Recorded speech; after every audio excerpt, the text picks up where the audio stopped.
this is Amadeus from Wolfie Time. Today we have the Evolution 9 Collection's SLGH003. This was their first stainless steel Evolution 9 collection, their newest high beat, available to the public. Previously it had been a gold only model. We'll open it up. This one is one of the few Grand Seikos that I purchased new. For the most part, I don't buy my Grand Seikos new because Grand Seiko loses so much value within the first year or two. So as you can see, it comes in the long collector's box, which I can't quite determine when Grand Seiko uses it, because in some instances Grand Seiko will produce their limited edition watches in their traditional, more square box, but this time it's their longer rectangle. So we'll pull it open. It has a beautiful rice paper which they traditionally use, and we'll pull this out.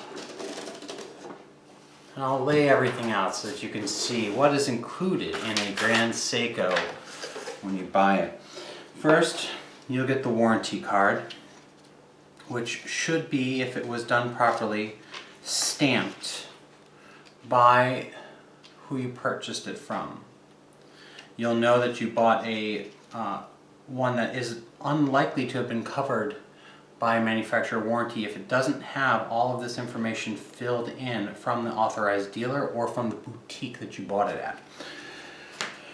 Additionally, it has the mechanical 9SA5 manual. This is their newest high beat movement, where they introduced their newest escapement, the dual impulse escapement. There's plenty of people on YouTube who have done much better videos on the escapement, so I won't go into it very much. But it is a fantastic escapement. It's regulated to +5 to -3 seconds a day, according to their website. That said, Grand Seiko does even acknowledge on their own website that it is likely to see in normal accuracy +8 to -1 second a day. I'd say that my experience has been about the same. In addition to these documents, you'll receive the most important document of all that comes with only the mechanical watches, which is their certificate. The certificate is when Grand Seiko will act similar to chronometer standards. Grand Seiko has its own standard, and this goes back to the history of when Grand Seiko was first founded, and that they wanted to create an accuracy level that was greater than chronometer standard. And so that's what this certificate basically states, that when this model was at the factory, they subjected it to their tests and found that it met their standard. So this is the Grand Seiko accuracy standard. Okay, and it should always come in a little box, a little pamphlet like this. If you get it from Japan, this side will be forward. If you get in the United States, you'll have the English explanatory notes right there. Okay, now let's open up the watch itself and see what we have here. So inside you will see that it comes with a cleaning cloth. That comes with all Grand Seikos for the most part. Some boutiques will throw in other fun stuff. I have mine currently on a Fluco watch strap because I prefer leather. At the time that I purchased this watch, it is in the Heritage Blue, which is Grand Seiko's traditional color, with a red second hand. The version in their older high beat movement, they had the nickname of the Superman. I'm not sure that this one was ever nicknamed that, though it's the same exact color combination, but with the Evolution 9 case. It is extremely light. It is in Grand Seiko's stainless steel. Now, the beauty in this watch is not only the new Evolution 9 dial style, but it is the beautiful new movement. This is the first time that you see Grand Seiko really trying its best to put in individual bridges. Now it's starting to look, the quality of this watch is starting to look similar to what you'd see more in a Patek or even a Vacheron Constantin. So it's a lovely watch. But as I was saying, at the time that this came out, Grand Seiko was not currently selling any leather straps for this. And the reason why is the Snowflake was not out yet. This was Grand Seiko's first 22mm wide strap. And they just did not have anything available at the time. The model that was all gold did have a leather band, but they were not at that time selling this. And this is around November, December of 2020, in the middle of the pandemic.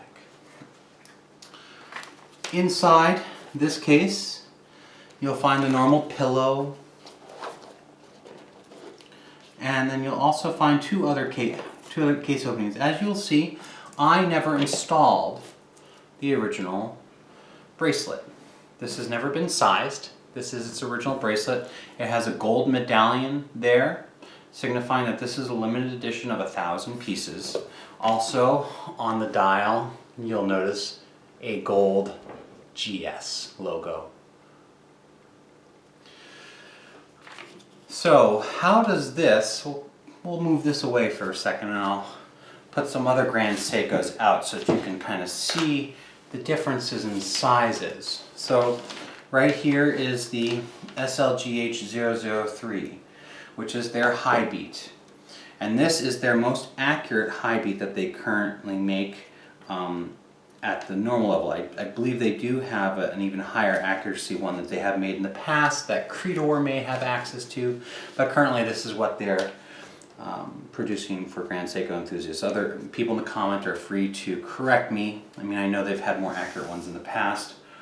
One of their most accurate spring drive movements is in this watch. This is the SLGH003. Originally had the nickname of the lion's mane because that was what the dial was modeled after. The dial of this one turns from a gray to an olive green. It's actually an olive green. It too has the gold Grand Seiko logo because it too is a limited edition model of 500. This is all in Grand Seiko's special proprietary titanium, whereas this one is in their proprietary stainless steel. The difference between the two is the accuracy level. This has a spring drive movement, a 3-day spring drive movement. And this is the 9R15 movement, which is plus minus 10 seconds a month. So in comparison, in normal usage, this was +8 to -1 second a day. We've now moved in accuracy level to plus minus 1 second, 10 seconds a month. And it's plus to minus 0.5 seconds a day. So half a second a day this will lose time. This one comes with, many people complain about Grand Seiko not having adjustable bracelets. They do. It's more of a diver bracelet. But you can always tell that you have a special spring drive in the back, as if you look at the rotor, it has a gold line medallion. And that is real gold, but that signifies that you have the 9R15, which is the highly regulated spring drive. Now we're going to move on to even more accurate, and I'm doing this just so that you can kind of see the size difference. So the SLGH003 is a 40mm watch diameter wise, okay, and it has 11.7mm thickness, so that's how high off the wrist it will be. The SLGH003 is a 44.5mm diameter and 14.3mm thickness. Its lug width, but for the bracelet is 23, which is why people complained all the time because Grand Seiko either used 19 or 23, which made it extremely difficult to find straps that would work for their watches. They are still producing this case, so they do still produce 23s, and their older collections still use 19. But they have been trying to move to more standardized sizing for straps, which is why I can now use this Fluco strap. And for anyone who doesn't know, Fluco is the same company that makes the Horween leather straps for Nomos. So once again, this is 22 millimeters, 23 millimeters for the straps, and now we're going to go to my most accurate Grand Seiko that I have. This is the SBGA or SBGX 343 Sports Quartz. This has the 9F61 quartz movement in it. And once again, we've been talking in terms of days and months. Okay, and the most accurate one is the spring drive at plus minus 10 seconds a month. This is plus minus 10 seconds a year. Full year. It is also 40 millimeters diameter, 11.7 millimeters thick, so it's exactly the same thickness as our Evolution 9 collection. It also has a much more normal width for its strap at 20 millimeters. And as you can see, they all look fairly similar in terms of dial size. And that's because I think the dials actually are about the same size for all three of them. The big difference is that with the SLGH003, you have the stationary numbers around, the minutes markers around the edge. So this is this is some of my Grand Seiko collection. I have some more Grand Seikos downstairs that I would love to show with you. For a wrist check today, since some of you have seen it, I'm wearing a Tudor. This is the Boucher Blue Tudor, sold in the United States exclusively at Tourneau slash Boucher. Boucher, I guess, has purchased Tourneau, and recently Boucher was purchased by Rolex. You can get this in any Boucher boutique in the rest of the world, but it is a bronze Black Bay. Thanks very much.